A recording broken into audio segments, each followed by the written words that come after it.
ni Thanksgiving. Magandang gabi po sa ating lahat. Mula nung kami mag-asawa, nag-join sa JL. Tuloy-tuloy po na ni Lord kahit may mga problema. Last few months, may bad news na nangyari sa aming mag-asawa. Yung baby namin na sa tiyan, bilang ginawa siguro ni Lord. Hindi pa tayo nagkala. That time, parang kinausap kami ni Lord na, sige lang, tuloy lang sa Diyos. Tuloy lang sa pagsaserve. Amen. Laging tumatatak sa puso ko na verse sa John 15:7. If you remain in me and my words remain in you, as whatever you do, at it will be done. Amen. Ito, tayo mga brother and sister, nagkakasama tayo sa mga gathering na ganito para mag-glorify natin ang Panginoon.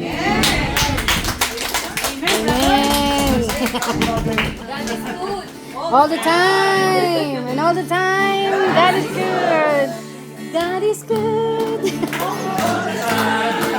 He put a song of praise in this heart of mine. God is good. All the time.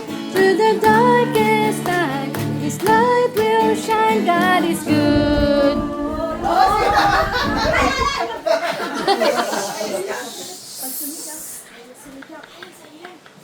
Kaya ko yung alam nakikita. Inaantay ko talaga. No, praise God, no. Una-una na pasalamat ako sa ating buhay na Diyos. Tunay nga talaga si Lord ay may ginawa sa buhay ko. Bago ako bumalik ng sa church, nag-ano na ako, nagpitaw ng salita kay pastor na hindi na ako yung pag-remind sa akin ng pastor. Nagtutunan ng sabi ko, hindi na pwede itong vision. Bakit parang daming kalaban na photo na talagang sinabi niyo ako bakit ito sinabi. Pero habang nagtatrabaho ako, hindi ako mapalagay. Pati sinaya ng mga kasama ko, hindi ko pinapansin. Parang hindi ko na yung parang i-isolate ko na yung sarili ko. Pero bakit ang bigat? Eksakto nung sabi ni Pas, umatin ka pa rin. Yung linggo na yun, Matthew 11:28. Amen. Come to me. Subdue all you who are worried And heavy burden.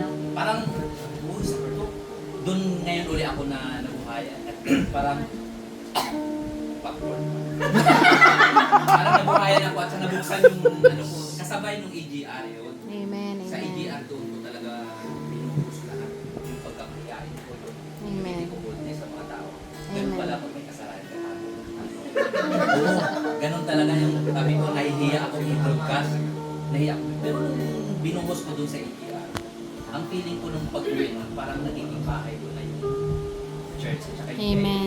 Praise parang God. na-embrace ko na yung sabi ko parang nagiging ano ako, nagkaroon ako ng kumpiyansa sa sarili na wow parang ito, parang enjoy ako makita, hindi na yung nagtatago na ano ba Amen. glory to God at may ginawa talaga si Lord sa pamilya ko ako ang breadwinner sa pamilya namin lahat ng mga pamangkin ko mga tulong sinabi ko. Sabi ko, kulang kasi kulang sila sa salita ng Lord. Kaya sabi ko, ako muna ang gamitin ni Lord. At inaangkin ko Lord, sabi ko, ako ang maging daan nila para makilala nila. Sabi ko, training ground ko, training ground. Kumbaga nag-evangelize ko sa mga pamangkin. At ini-claim ko yung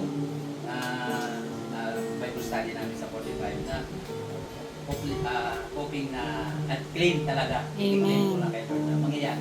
Amen. So, God, ito yung Praise God. parang binibigatan ko yung sarili ko. Lord, ito God, praise the Lord.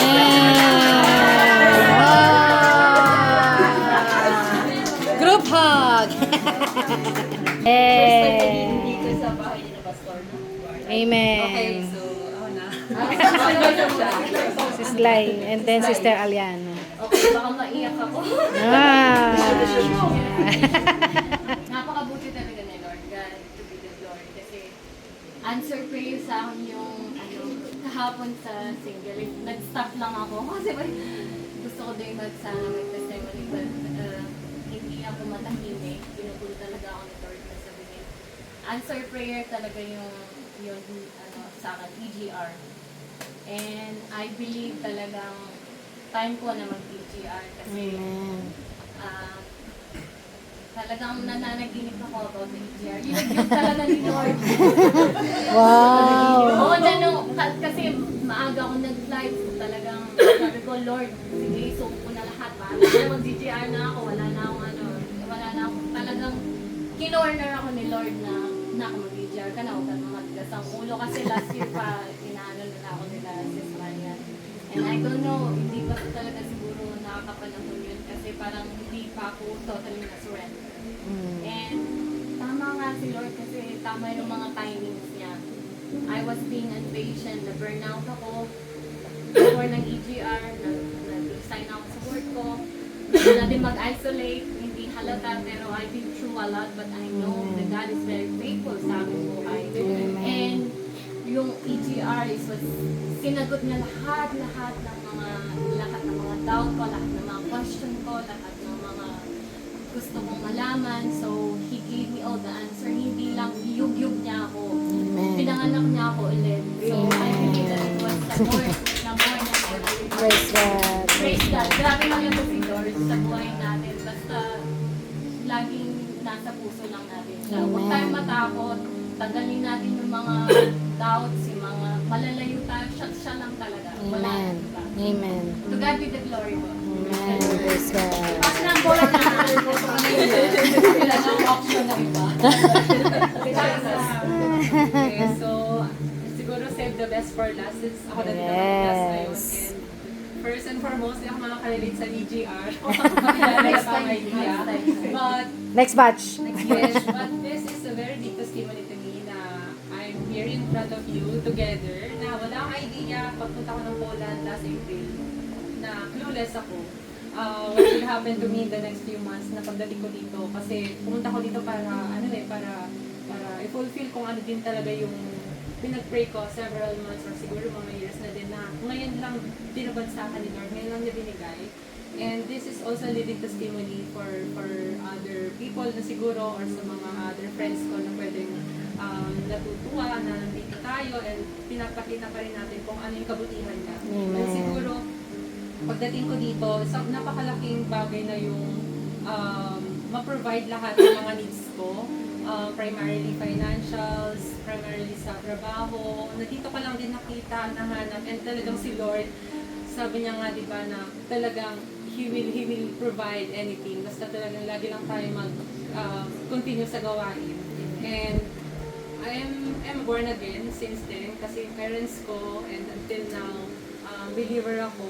I'm not just a believer but also a follower of Christ. Amen. And it's a big testimony for me. I mean, I still can't contain my words until now kasi parang okay, everything is new, adjusting, kahit several months na, but I never imagined that I would meet Filipino community like born again Christian and all of the same faith as as me, and siguro ayun talaga yung pinagpapasalamat ko na I never imagined that I would meet Filipino community that would, have this kind of engagement.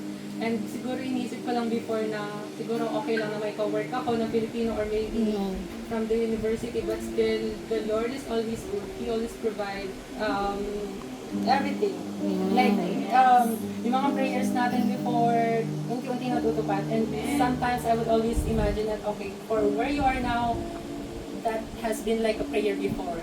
So, it's a big testimony for me, and siguro hindi ko maisa-isa lahat, but I know the Lord has always been moving to my life, to my family, to each and every one of us na nandito today. It's talagang, I can contain my emotions, pero talagang si Lord has been always beautiful. Amen. Inside and out, He's always been working with our lives. Amen. And all those things and all those glories, sa Kanya ko lang ibabalik. Amen. Ate, hindi pa maingay na. Praise God. Amen. Ang ganda. Always remember, God is good. All the time. Yeah, God bless. Woohoo.